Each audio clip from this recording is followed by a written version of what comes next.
Buenas noches, para mí es un gusto poder hablarles de mi último trabajo, el último que ha salido publicado. Se llama El amanecer de la libertad. Algunos me dicen, bueno, el amanecer, ¿qué pasó? Pero sí hay un amanecer de la libertad en América Latina en la época de la independencia. Un amanecer, no estoy hablando de más. Y también me gustaría explicar un poco por qué me dedico a la historia, aunque sea muy brevemente. Yo me dedico a la historia y he hecho este libro y creo que a lo mejor les interesa esta charla porque mi concepto es que si uno no conoce su pasado, no entiende su presente. Y eso pasa en la vida personal y yo le digo a la gente, a mis estudiantes siempre, mire, si ustedes no conocen por qué, cómo llegaron acá, en esta universidad o en esta reunión o lo que sea, bueno, ustedes no van a entender el sentido de lo que está pasando. Si ustedes no tienen su memoria personal o histórica, no van a entender qué están haciendo aquí ahora, por qué estoy sentado aquí yo. O sea, la historia da perspectiva y da proyección, da ángulo, da posibilidad de entender lo que sucede y por eso precisamente es que se tergiversa. Y vamos a ver en este caso también algunas tergiversaciones. Se producen más frecuentes en la historia más contemporánea, pero hay tergiversación en la historia todo el tiempo, porque la historia es importante. Hay una bonita frase de Mises sobre eso que dice que la historia es tremendamente importante para la vida actual, para la política actual, precisamente por esa capacidad que tiene de dar sentido. Yo me decidí a escribir este libro y a hacer una investigación que no es una investigación de historiador, no es una investigación de archivo, porque todo el mundo sabe quién fue O'Higgins y sabe en qué fecha nació y en qué fecha murió, y eso no hay que ir a ningún archivo para averiguarlo. Uno sabe cuándo fue que se independizó México o cuándo fue que se independizó Centroamérica. Pero sí hay cosas de las que se carecen, me parecía a mí, y son en cierta forma las siguientes. La primera, una historia desde el punto de vista de la época, no de lo que pasó después, no de la República del Ecuador, sino de lo que había en lo que hoy llamamos Ecuador en ese momento, del virreinato de Nueva Granada o del virreinato de Perú o de la Capitanía General de, no sé, de Chile o de Venezuela. Es decir, nosotros no podemos reinterpretar los datos como si hubiera habido, como si estos países fueran entidades metafísicas trascendentes. No existe la República de Honduras como una entidad así que viene desde el 1500 o desde el 1000. No existe eso, es una subdivisión de algo. Entonces, mi primer interés fue hacer una historia que fuera de lo que es Hispanoamérica o Latinoamérica, porque incluí Brasil. Y en segundo lugar, una historia que no fuera una historia de héroes y villanos. La historia que se nos presenta a nosotros es una historia de héroes. Es una historia de grandes figuras, de grandes batallas, a las cuales se nos dan fechas, y no sé si ahora en alguno de estos países se le dan también hasta los grafiquitos, que por aquí atacó tal y por aquí se defendía el otro, el día 14 de abril de no sé cuánto, cosa que por supuesto no le interesa a nadie si no está contextualizada. Para mí es una historia de hombres, hombres con los que nos tropezamos todos los días en calles, en monumentos, en estatuas, y hombres que normalmente no entendemos, y lo que menos entendemos de todo es que eran hombres, y mujeres también había algunas jugando el papel que jugaban las mujeres hace 2 siglos, ¿verdad? Que es diferente al de ahora. Entonces, esa es mi intención y es lo que voy a tratar de compactar y resumir en un poquito menos de 1 hora. ¿Por qué la independencia de América Latina? Lo primero que hay que decir a ese respecto es algo que ningún país quiere aceptar normalmente, ninguna historia oficial le gusta esta primera afirmación que yo voy a hacer, porque destruye un poco el mito, la fama, la gloria de la que tanto se habla.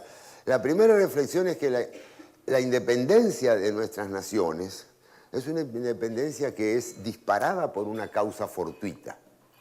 No es un proceso de larga maduración, de luchas y de intentonas frustradas que luego van mejorando. Quizá el caso de Cuba es el único que es así. El resto no es así, el resto se dispara por causas fortuitas, causas que vienen de una época de enormes convulsiones. Es una época que realmente produce una quiebra fundamental en el mundo que venía hasta ese momento, el mundo del Renacimiento, el mundo del absolutismo, el mundo de la Ilustración. Y esa quiebra se da en un primer momento en algo que magistralmente mostró Pepe Peñera hace 2 días, que es la revolución, o como quieran llamarlo, la guerra de independencia de las 13 colonias de América del Norte, que dan por resultado la creación de una entidad que son los Estados Unidos. Ese cambio, esa revolución que se da ahí, ese proceso de independencia, es uno de los más llamativos y de los más conspicuos de todo el mundo moderno.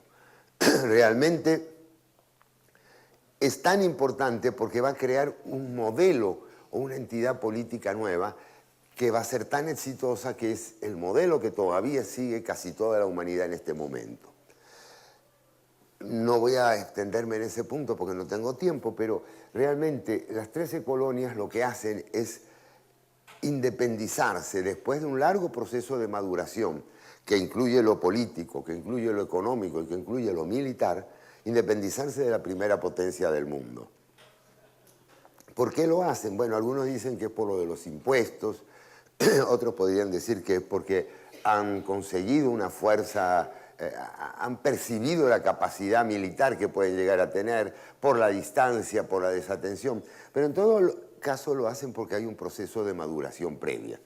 Todas esas colonias tenían estatutos propios, tenían cartas, algo parecido a constituciones, tenían un sistema de autogobierno y no eran dependencias, aunque sí formalmente lo eran, no eran dependencias de Inglaterra, sino del monarca.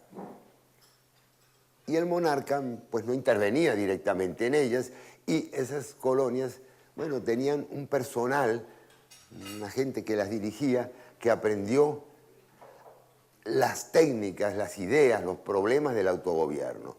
Ahí están Jefferson, ahí está Washington como militar, ahí está George Mason, que da nombre a una famosa universidad de Virginia, gente que está acostumbrada a autogobernarse y que en algún momento, por avatares de la historia, por situaciones específicas que no viene al caso determinar, se sienten amenazados que van a perder su autonomía y se rebelan. Pero se rebelan cuando ya hay un proceso de conocimiento de cómo gobernarse.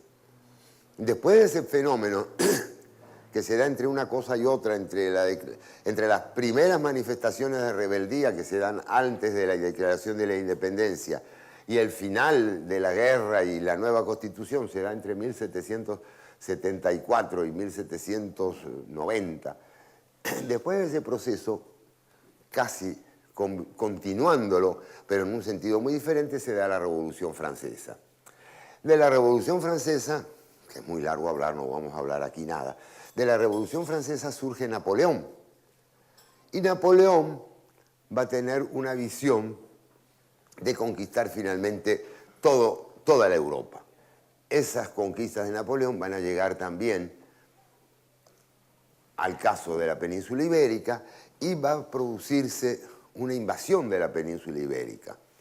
Permítanme que no profundice mucho en ese punto, pero va a haber un momento en que Napoleón convoca a una ciudad fronteriza de Francia al rey español que acaba de abdicar, al hijo, que es el famoso Fernando VII, que ha intentado tomar el lugar de su padre. Va a haber una conferencia ahí y va a lograr que los dos abdiquen. Va a lograrlo porque él tiene 100.000 hombres, por supuesto, ahí invadiendo España. Va a lograr que ellos abdiquen y que se nombre en su lugar a su hermano, José Bonaparte, llamado burlonamente Pepe Botella. Eso va a crear una situación que yo de vuelta quiero poner en relación con otras charlas que ustedes han tenido. No voy a mencionar cada una cada vez, pero creo que ustedes podrán hacer la conexión. Eso va a crear para los españoles una situación tensa, delicada e inmanejable. Cuando digo los españoles, deben entender que acá somos los españoles de América o los españoles americanos, y aquellos son los españoles peninsulares o los españoles de Europa, pero no es los españoles de España y los americanos de América. Eso no funciona así. Cuando Napoleón convoca a estos dos reyes, al rey y al heredero o al papá y al rey, como se puede interpretar, lo hace en 1808. En 1808 no hay una división conceptual, ni nacional, ni emotiva, entre esas dos nacionalidades. Nosotros somos españoles de América. Eso es todo lo que somos, que no es poco. Somos parte de un gran imperio, no tenemos estatuto legal de colonias, o sea, no tenemos un estatuto subordinado, sino que somos parte del gran reino de España, y por eso tenemos virreinatos. En ese momento hay 4 virreinatos. Nueva España, que es México y Centroamérica. Nueva Granada, que es la parte norte de Sudamérica. Perú, que incluye la parte, digamos, de lo que actual es Perú, y partes de Bolivia y Chile, y el Río de la Plata. Esos son los 4 virreinatos, pero hay también un virreinato allá en Nápoles, en el reino de las 2 Sicilias. Es decir, tenemos una estructura política que, a pesar de lo que mucha gente dice, es una estructura rica, compleja y relativamente funcional. No es un imperio abandonado, un imperio en decadencia, un imperio perdido. No, es un imperio, sí, posiblemente en decadencia. España como nación europea es una de las que está en declive desde hace más de 100 años. Pero eso no niega de que no haya creado una estructura que parte de esos virreinatos, pero que incluye capitanías generales, audiencias, intendencias que han creado en el siglo XVIII los Borbones, que incluye además otras cosas importantes: obispados, universidades, cabildos, donde también se expresan estos españoles americanos. Esa estructura compleja, que de alguna manera, no moderna, pero sí de alguna manera representa una división de poderes, va a tambalear rápidamente en el momento en que Napoleón decide que su hermano sea el rey de todas estas Españas. ¿Por qué va a tambalear? Uno puede decir, bueno, estaba el rey Carlos IV, después viene Fernando VII, que es su hijo, un conflicto ahí, aparece José Bonaparte, José I. Empieza a tambalear porque un monarca no es alguien que decidamos que sea el monarca, es alguien que tiene que tener algo más que un fundamento legal. Tiene que tener tradición, tiene que tener el aura, la parte no formal que hace que el rey sea el rey, que la gente se incline su rodilla, que haga que su hija sea la princesa o que el yerno sea el príncipe. Es decir, un rey es algo que está compenetrado en la memoria de la gente, y yo diría la palabra de una vez para aclararlo. Un rey es algo que está legitimado, que es visto y creído como legítimo. Yo no puedo sacar al torpe, por decir así, de Carlos IV y poner al inteligente de no sé quién y que sea aceptado como rey. No funciona. No funciona eso, y nunca ha funcionado. Y la monarquía se basa en un principio algo así como esotérico, de creencia de que esa persona es el rey. Y si no, pues no se lo acepta como rey. Y eso es lo que pasa en 1808. No se lo acepta como rey. Hay una lucha interna muy fuerte allá en la península, y esa lucha se entiende aquí. Llegan las noticias aquí es de México al sur, y de ese conflicto va a surgir que prácticamente los españoles no tienen un gobierno legítimo, que están en una situación de acefalía. No hay quien gobierne legítimamente. Hay una lucha ya, unas guerrillas tremendas, invasión de otros grupos, en fin, invasión extranjera, porque esa lucha de Napoleón es una lucha internacional, contra Inglaterra, después se vuelve contra Rusia.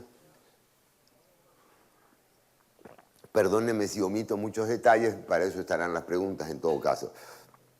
El hecho es que aquí hay una sensación de pronto, esto es importante, de pronto, no con 30 o 40 años de preparación mental, institucional como tienen los norteamericanos, sino sin esa preparación, hay la sensación de que no tenemos gobierno legítimo. ¿Y qué hacemos? Y ese es el primer punto en que yo les quería decir que hay que ponerse en el lugar del actor del hecho, el que está actuando, el que a lo mejor después va a ser el héroe de la independencia o el antihéroe de la independencia. ¿Por qué hay que hacer algo? Bueno, en primer lugar hay que hacer algo porque ese es un imperio centralizado, vertical. No podemos estar a la deriva, pero estamos a la deriva. Entonces ahí van a aparecer algunas personas que tienen ya una visión filosófica, política, de tipo liberal, liberal en el sentido del siglo XVIII.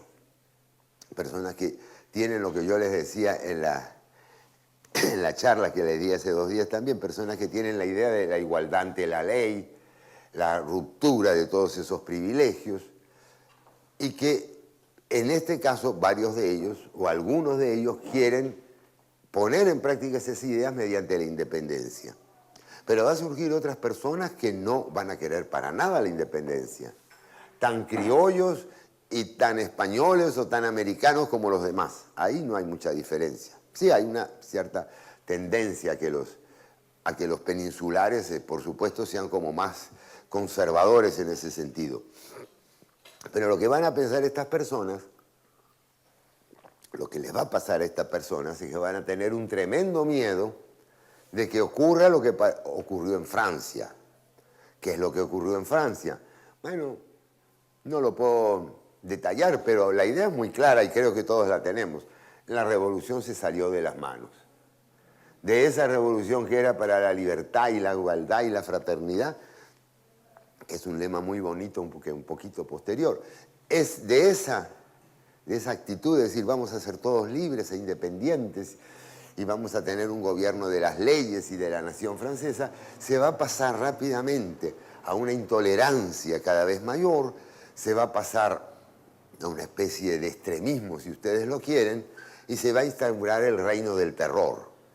No porque yo diga que eran terroristas, sino porque ellos decían que eran terroristas.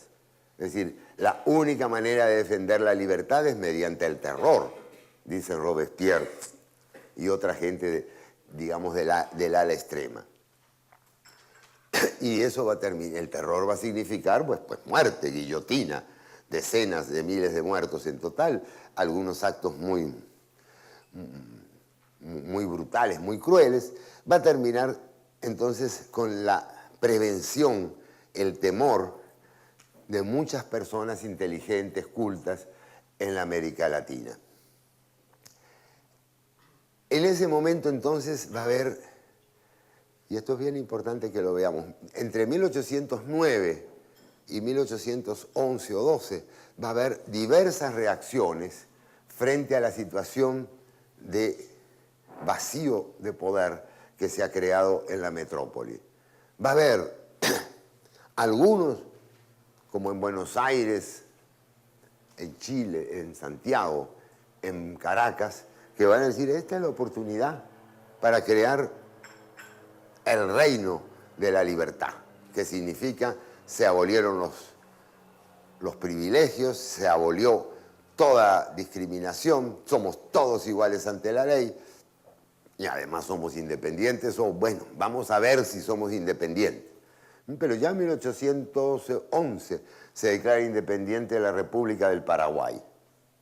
Y va a haber otros que digan, perdón, pero esto es un horror, vamos a reprimir a todos estos locos que quieren hacer la independencia, a todos estos exaltados extremistas que quieren independencia y cosa tan absurda como la igualdad de la gente ante la ley, que nunca había habido, porque eso es importante, es decir, eso es una propuesta novedosa. Y van a decir, dejemos las cosas como están. Incluso los virreyes del Perú van a decir, bueno, pues reprimamos todo lo que se puede, y van a reprimir y eliminar casos como el de Chile y el de el Alto Perú, o sea, lo que hoy es Bolivia. y van a hacer ese trabajo represivo, van a haber una lucha entre la gente que viene de Buenos Aires y la de estos virreyes del Perú, y en México va a haber una situación también más o menos confusa, un intento inicial de hacer independencia y luego una represión de ese intento y luego un alzamiento del famoso Morelos y luego de Hidalgo. Es importante para mí que se entienda esto. En la primera etapa no hay una homogeneidad, no hay una preparación previa hacia eso. Para nada hay lo que pudiéramos decir la heroica marcha de nuestra libertad frente a la opresión extranjera. Nada de extranjeros, no son extranjeros. Sí hay, en la mayoría de los lugares, un rechazo a lo que podemos llamar el absolutismo, el poder absoluto que tienen los, digamos, representantes, o que tuvieron los representantes de esa monarquía borbónica, en este caso, que es la que dirigía todo el sistema de España. Ese es el primer momento. Va a haber luego un segundo momento que va a ser, bueno, mientras tanto sucede eso, en España se va a convocar a unas cortes o reuniones o congresos, que se llaman cortes, que van a traer incluso miembros de ultramar, para decirlo en el nombre que se daba, y que van a intentar crear un modelo nuevo, un modelo de monarquía constitucional. Y van a crear una constitución, la famosa constitución de la cual se celebran 200 años ahora, que es la Constitución de Cádiz, la constitución que le llaman de la Pepa, porque se promulga el día de San José, el 19 de marzo de 1812, y la Pepa va a ser una monarquía constitucional, va a ser un modelo muy bonito de trabajo, muy complejo, muy elaborado, y eso va a hacer que aquí, en estos países, la mayoría va a quedar a la expectativa, pero van a estar más o menos representados en esa monarquía. Luego va a pasar algo tremendo para los liberales de allá y de acá, y algo que va a ser un punto de inflexión de lo más complicado, que es que Napoleón va a perder. Eso no tiene nada de complicado ni de peligroso. Napoleón va a perder, va a intentar tomar Rusia, va a llegar hasta Moscú, pero no va a poder sostenerse, lo van a derrotar en Waterloo, y España va a volver a ser España. ¿Con quién? Con el rey Fernando VII, con el hijo de aquellos dos que se habían detenido allá en Bayona. Pero Fernando VII, apenas llegue, va a decir, se acabó la Pepa, se acabó toda constitución, toda legalidad, toda institucionalidad formal. Aquí yo soy el rey otra vez, absoluto. Eso va a suceder en 1814. No hace falta que conozcan todos los datos, pero sí es bueno saber la secuencia, ¿verdad? 1808, vienen luego en los 2 años siguientes todas estas juntas de gente que se va, digamos, tratando de organizar algo localmente, y va a haber esta idea de monarquía constitucional y la reversión final en 1814. Hacia 1814, prácticamente España va a tener el control de casi toda la América Latina, salvo Buenos Aires y un cierto sector alrededor de Buenos Aires, salvo algunas partes en lo que hoy sería Colombia y algunos grupos en México, prácticamente va a tener casi todo el control entre el año 14 y el 16, pero va a perder. ¿Por qué va a perder? Bueno, acá yo voy a entrar un poco a la parte que me parece más interesante, que es un poco como la parte de teoría política. Va a perder porque va a quedar completamente afuera de lo que están queriendo la gente de lo que hoy llamamos América Latina. Y ahí les diría, ¿cuáles son las alternativas políticas que existen en esa época? ¿Qué se puede hacer, independiente o no? Pero ¿qué modelos políticos existen en ese momento? Y para hacerlo rápido, pudiéramos decir que hay tres modelos. El primer modelo es el modelo de los Borbones y el modelo de los zares. Es el modelo de la monarquía absoluta. Ojo, monarquía absoluta no quiere decir que el rey hace absolutamente lo que quiera. Esto es importante que lo vean. El rey no tiene derecho a hacer lo que se le ocurra. Por ejemplo, el rey de España no puede decir, bueno, me volví luterano, porque sí soy luterano y me parece más lógico. Eso no se lo hubieran permitido al rey de España ni al rey de Francia. Ni viceversa, al rey de Inglaterra le hubieran permitido decir, yo creo que lo mejor es ser católico, o imagínense ser musulmán. No, el rey es rey absoluto y hace lo que quiera dentro de un consenso.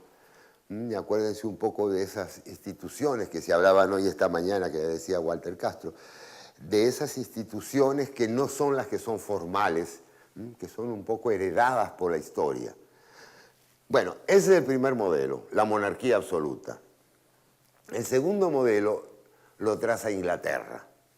Inglaterra tiene una monarquía constitucional, una monarquía parlamentaria, no constitucional en el sentido moderno de que hay una ley formal que se llame la Constitución de Inglaterra, pero sí una serie de leyes, de escritos y de tradiciones que hacen que el rey tenga un poder bastante limitado. Es bueno aclarar que no tan limitado como él tiene la reina de Inglaterra hoy día. Sí tiene algunos pocos poderes, pero los tiene. Pero en realidad es la idea de mantener esa vieja imagen, mantener esa legitimidad que tiene la monarquía de 1000 años, o de 2000, o de 500, pero someterla a un control legal, al control de la ley. Eso es lo que tiene Inglaterra. Sistema, si se quiere, híbrido. Monarquía constitucional, monarquía que es controlada y dominada por alguna institución práctica, como es alguna organización como es el Parlamento. Y hay un tercer modelo, y ese es el punto. El tercer modelo lo han hecho precisamente esos padres fundadores. Ese tercer modelo es el modelo de la República Democrática de los Estados Unidos. Y en 1900, la República Democrática no tengo que explicársela mucho, pero es una república que divide el poder, no de acuerdo a la tradición, no de acuerdo a nobles y plebeyos, sino como buen movimiento liberal, de lo que llamaríamos liberal, divide el poder, no divide el poder de acuerdo a una tradición, sino de acuerdo a un esquema formal. En este caso, ejecutivo, legislativo, judicial, construye un modelo bien equilibrado de tal manera de que ninguno de estos tres poderes tiene demasiado capacidad de opacar a los otros, de subordinar a los otros, y basa todo en el voto popular. Eso sí, un voto popular controlado. Ustedes mismos saben que todavía se mantienen muchos de los elementos de la República Norteamericana. Por ejemplo, no es quien más votos saca el que sale presidente, sino aquel que tiene más votos en el colegio electoral, que se elige de acuerdo a cada uno de los estados. Y así como hay eso, hay una serie de complicaciones que están hechas a propósito, las complicaciones, los enredos, por decir así. ¿Para qué? Para que no haya nadie que tenga el poder absoluto. Justamente lo que se quiere es que cada uno logre, vamos a decir, que impida, más que logre, que impida que nadie tenga demasiado poder. Porque el temor que tienen los padres fundadores, Jefferson, Franklin, Adams y otros, es el temor a la tiranía. Y hemos visto el caso de Washington. Esos son los tres modelos: monarquía absoluta, monarquía parlamentaria y república democrática. ¿Qué van a hacer los independentistas latinoamericanos? Ahí les voy a traer un poco un resumen de una carta famosa, que es la llamada Carta de Jamaica, que escribe Simón Bolívar. Aunque el problema lo comparten muchos otros personas. Simón Bolívar es el que lo escribe, e incluso no lo escribe en un trabajo teórico, lo escribe en una carta a un ciudadano inglés para explicarle las cosas. Una carta que sale muy bonita y que se conserva, que dice lo siguiente: ¿Qué podemos hacer nosotros frente a la situación que tenemos? Bueno, él dice, y eso lo van a decir José de San Martín y lo van a decir bastante otra gente. ¿Qué es lo que podemos hacer nosotros? Bueno, monarquía absoluta, por supuesto, no queremos. Estamos luchando contra una monarquía absoluta. ¿Podríamos tener una república democrática como la de los Estados Unidos? Y Bolívar dice, no. Con mucha coherencia dice, no tenemos ni la experiencia, ni la madurez, ni la educación como para elegir una república democrática. Nuestro pueblo no está en condiciones para eso. Y en realidad no está en condiciones para eso. No ha sido educado, ni siquiera las élites están en condiciones para eso. O sea, la república democrática se ve como la mejor forma, pero para nosotros es imposible. Y entonces, ¿qué queda? Una monarquía parlamentaria. Y ahí, para mí es muy importante recordar este punto que les decía. ¿Y cómo podemos inventar una monarquía? No, no se puede inventar una monarquía. La monarquía no puede decir, vamos a decidir que los príncipes de Esterházy nos manden un rey. Nadie va a sentir que Esterházy, la casa de Hungría, por decir algo, o la casa de Suecia, es nuestro rey. Porque además el rey significa que hay unas diferencias, ¿verdad? Un rey no es simplemente un presidente. Es decir, vamos a tener problemas teóricos y prácticos de legitimidad muy importantes y no vamos a poder hacer nada. Y este es uno de los problemas fundamentales que tenemos en la América Latina. No hay un modelo práctico.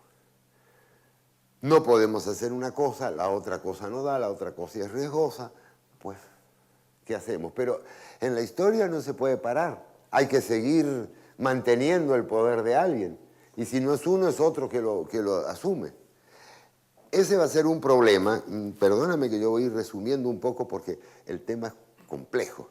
Ese va a ser el problema del modelo político. ¿Cómo nos organizamos nosotros? Va a haber otros modelos, otros problemas incluso bastante peores. Es decir, ¿qué unidad, qué entidad política creamos? Y no crean, quizá en el caso chileno, que aquí hay muchos chilenos, es quizá uno de los lugares más fáciles de resolver. Pero ¿hasta dónde llega Chile? Bueno, eso es bastante fácil de decidir. Es decir, es quizá uno de los lugares más fáciles. ¿Hasta dónde llega México? ¿Incluye Centroamérica o no? ¿Incluye todos los territorios que tienen el virreinato o una parte? Incluye una cosa que ahora se llama Bolivia, pero en esa época no existe Bolivia.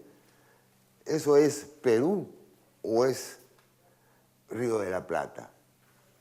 Bueno, eso hay que resolverlo. Eso no está predeterminado, eso lo tenemos que resolver. Claro, la historia que después conocemos, la historia que les enseñaba a ustedes, es la historia boliviana para justificar Bolivia, la historia nicaragüense para justificar Nicaragua, la historia de cada uno para crear en gran medida el mito de la justificación a posteriori de lo que pasó. Pero a priori, antes de que haya pasado, no hay nada determinado. Por supuesto, hay cosas obvias, ¿verdad? No se puede unir una cosa con otra que está muy lejana, pero los límites no están definidos realmente. Ese es el segundo punto. Y ahí viene otros dos problemas. Uno muy importante para algunos países y otros menos, que es, y aún que definamos nuestra entidad política, que creamos la República X, ¿cómo organizamos esa república? Tampoco está definido. Y aunque definamos si hay un régimen centralista o no centralista, ¿qué política adoptamos? Y ahí, para resumir lo que yo les he dicho hace 2 días, conservador, liberal, intermedio. Esa es la terrible circunstancia en que viven todos estos próceres, toda esta gente que se juega Toda esta gente que sin buscar inicialmente el dominio de las circunstancias políticas, se va a encontrar de pronto con situaciones tremendas que hay que definir. Y eso es algo que yo creo que ustedes pueden aceptar como una lección para sí mismos. La idea de que en última instancia siempre pasa algo así. Que la historia te va a crear una continuidad de circunstancias, una complejidad de circunstancias que no es lo que tú estás programando para hacer. Se lo digo para todos estos jóvenes que están haciendo algo por el liberalismo. Miren, ustedes tienen su plan y su proyecto, pero la historia es algo mucho más poderoso, mucho más duro que esto. Es algo que ustedes no pueden controlar. Es algo a la cual ustedes tienen que adaptarse. Adaptarse y tratar de adaptarse en la medida tal en que puedan cambiar la historia en lo que se pueda. Yo voy a explicar, quizá como último punto, porque me interesa dialogar sobre el punto, voy a explicar el peor de los problemas que al final terminamos. El peor de los problemas que terminamos es que se ha quebrado la institucionalidad del imperio ibérico. O sea, no tenemos en ese momento ni audiencias, ni capitanías, nada de eso. Se ha ido con Fernando VII. Nosotros no tenemos ni el modelo que estoy diciendo, ni unas instituciones sobre las cuales apoyar nuestra política. Esa institución tenemos que crearla. Pero con la institución pasa lo mismo que con el monarca. Pasa que una institución, para que la gente pueda seguirla, para que la gente se sienta gobernada por ella, tiene que tener tradición, tiene que tener legitimidad. ¿Y de dónde va a salir esa legitimidad? Bueno, quizá de lo que hicieron los padres fundadores de Estados Unidos. Quizá alguno agarrará algo de visiones de Rousseau y tratar de armarlas y de lo que hicieron, pero en realidad legitimidad nada tienen. O sea, piensen, y ese es quizá nuestro gran hándicap, nuestro gran problema que tenemos, que nos pesa mucho. Nosotros, de pronto se nos quiebra la institucionalidad que teníamos. Y esa institucionalidad la podemos fabricar, la podemos redactar, y de pronto se ha hecho, pero por cantidad. Cada vez que había un problema o cada vez que había una victoria, pues se juntaba un congreso, y ese congreso, ¿qué hacía? Pues diseñaba una nueva constitución, y hay montones de constituciones. Pero el problema no es escribir una constitución, es que la gente acepte esa constitución. Todo el mundo lo acepta si le salen bien las cosas, ¿verdad? Todo el mundo es demócrata si gana la elección. Pero si no las gana, ¿qué hace? Bueno, pues no hay realmente el punto en el cual someterse, digamos, legítimamente. No hay la fuerza de la tradición, no hay la fuerza de creer que tenemos que hacer las cosas. Y entonces va a empezar a producirse el gran problema que va a tener durante medio siglo, por lo menos, si no más, todos los países de América Latina. Guerras civiles, caudillismo. Lo que va a suceder básicamente va a ser que la gente no acepte las instituciones. Esas instituciones van a estar como despegadas de la realidad. Y eso va a crear, cuando no hay instituciones, cuando no hay unas reglas que todos podamos aceptar, bueno, pues cada quien va a hacer al final lo que se le ocurra. Y si ganas tú en la elección, pues yo me levanto y busco una cantidad de gente para poder, digamos, tomar el poder por la vía violenta. Montoneras, guerras, guerras civiles. En fin, todo eso va a ser lo constante durante muchos años. Algunos países van a lograrlo mejor que otros.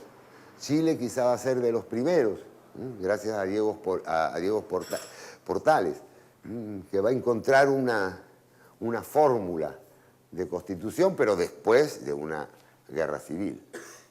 Entonces, esa es no es tanto la herencia que tenemos de los Borbones, que tenemos del absolutismo, es la herencia de habernos quedado sin normas de pronto.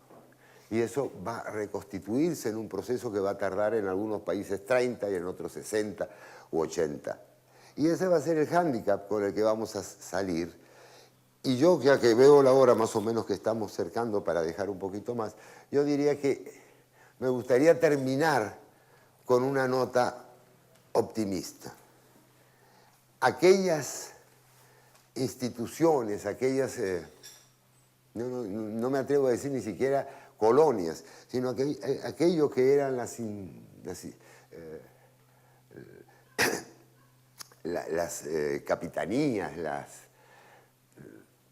los virreinatos, etcétera, estaban en un problema realmente muy atrasado en el momento de su independencia, sumamente atrasado desde el punto de vista económico, sin libertad económica o con una libertad económica prácticamente muy baja, sin infraestructura, van a estar con mucho atraso económico y después de eso todavía, y en algunos países después de una guerra muy fuerte, muy brutal, van a empezar a reconstituir su institucionalidad política.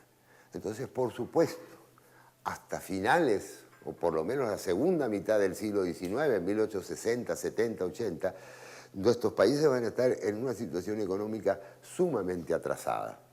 Y sin embargo, vamos a levantarnos. Nos hemos levantado en esa primera época cuando nos vinculamos al comercio internacional, cuando logramos vincularnos y crear los primeros pasos de la infraestructura,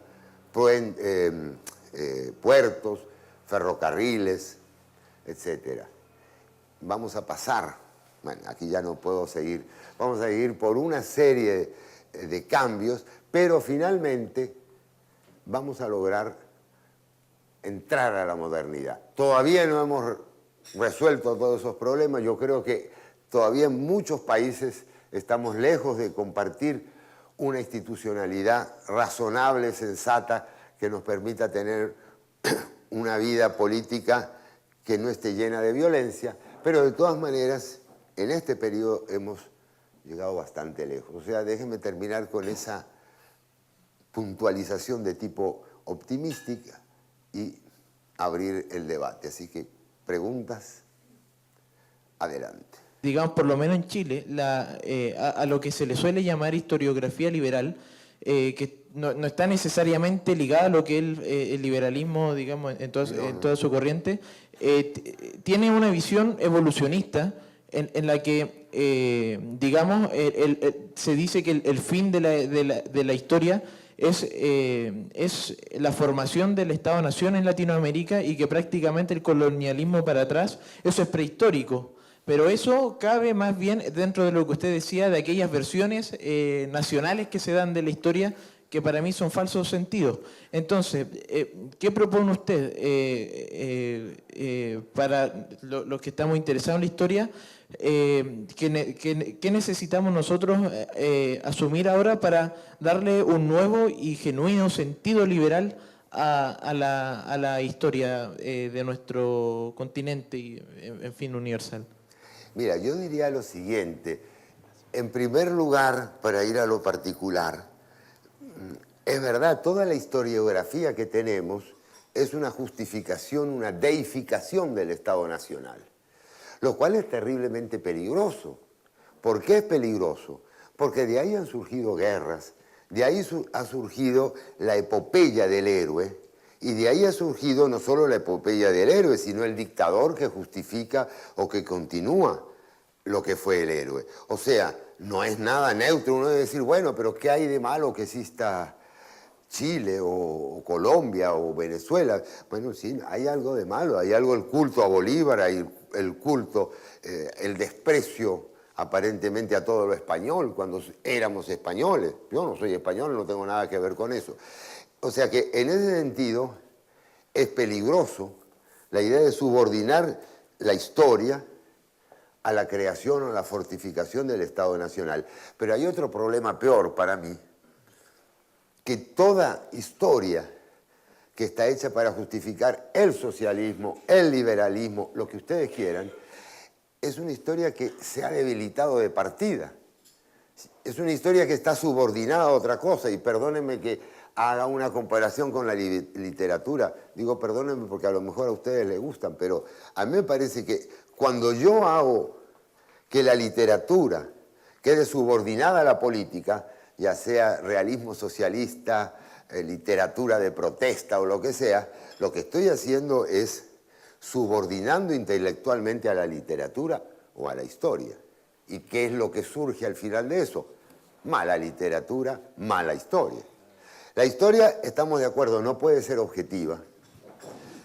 En primer lugar, porque nada puede ser absolutamente objetivo, pues estaríamos cayendo en una especie de dogmatismo, decir, esta es la verdad y se acabó todo. Pero además la historia tiene un plano de interpretación, estoy de acuerdo. Pero uno puede negar las hipótesis falsas, uno puede destruir las falsedades evidentes, y dentro de todo eso uno puede incluso más decir, mira, a mí lo que me interesa es tal cosa. Entonces, si una persona dijera, bueno, yo voy a hacerles una historia de Panamá desde el punto de vista del Estado Nacional, y esta es mi historia, bueno, es mejor que decir esta es la historia de Panamá. No, la historia de Panamá desde el punto de vista tal o cual. Como yo creo que comencé haciendo esto, es decir, a mí me interesa esta perspectiva, el hombre en su encrucijada. Lamentablemente no me da tiempo porque la cosa es muy larga, porque además todo lo que fue ese proceso de independencia es infinitamente más complicado y complejo de lo que uno se imagina. ¿Hay una posibilidad de aprovechar, o sea, de no morir en el intento, digamos, de cuando las condiciones sean adversas, aprovechar algún viento de cola, como le llamamos? Claro, claro, por supuesto que y un poco la idea de estudiar la historia es eso. Fíjate qué le pasa a gente como Mariano Moreno, por decir así, para dar un caso argentino de un liberal bien claro y definido. Bueno, le pasa a los liberales claros e intensos de todo eso, les pasa que no se dan cuenta de que están nadando contra la corriente, de que son demasiado pocos. Yo no digo que tendrían que haber cambiado de política, a saber, porque yo tampoco estaba ahí, y de vuelta al mismo punto. Justamente eso es lo que yo no quiero juzgar a nadie, pero te pone un punto de advertencia, de poder decir, bueno, ¿en qué situación estamos? Y es muy importante saber en qué situación estamos. Es decir, mantener los principios, mantener las ideas, pero cómo llegar a plasmar esos principios.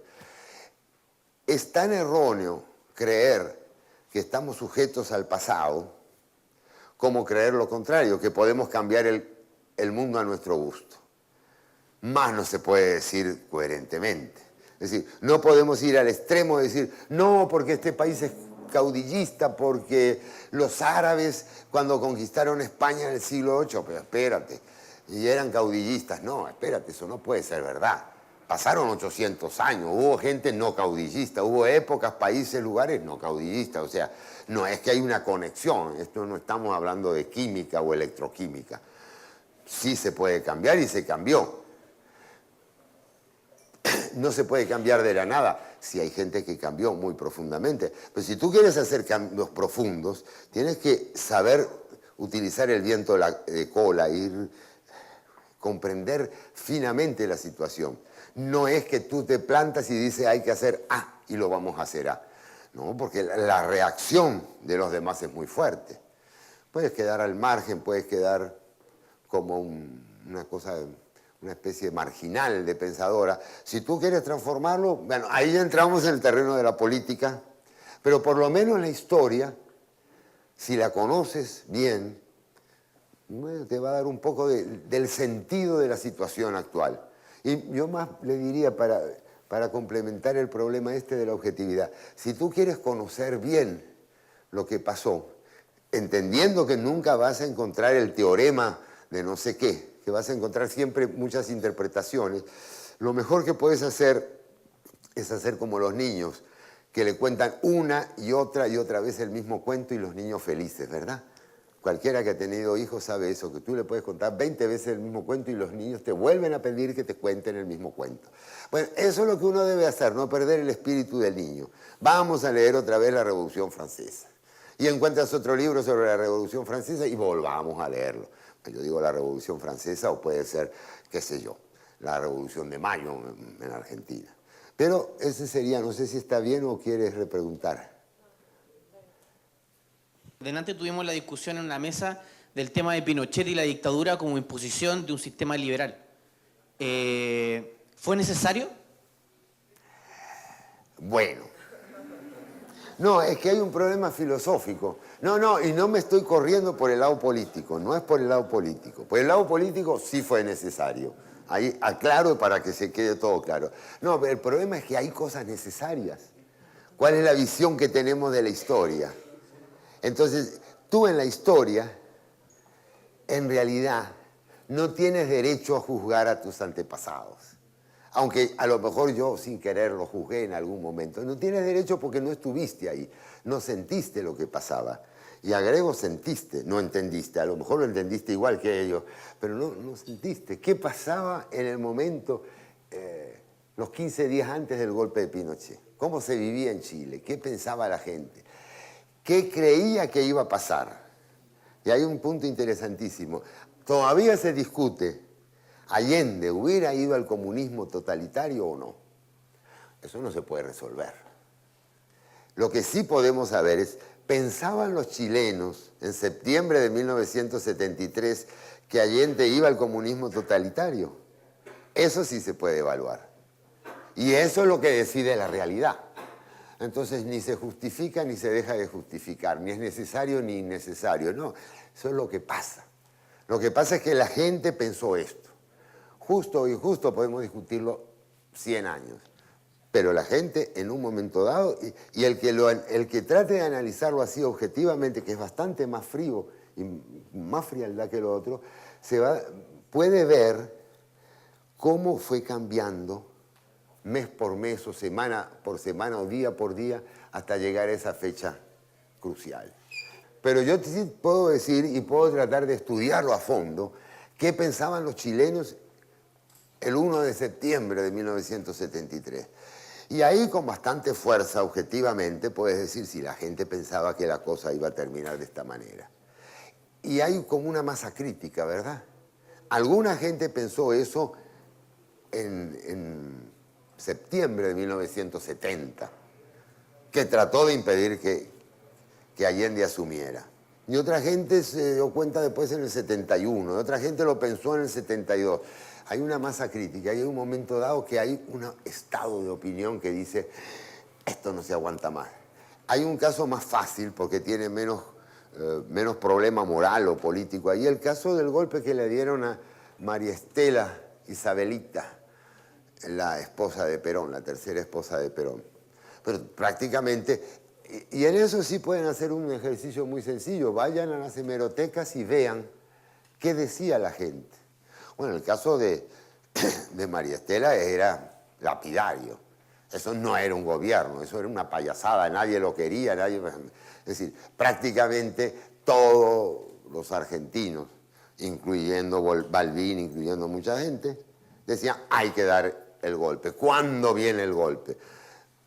Las vueltas que da la vida es que el que dio el golpe, el que hizo el trabajo sucio, pues ahora está preso, pero en fin. Pero la gente se lo pidió. No hay que olvidarlo.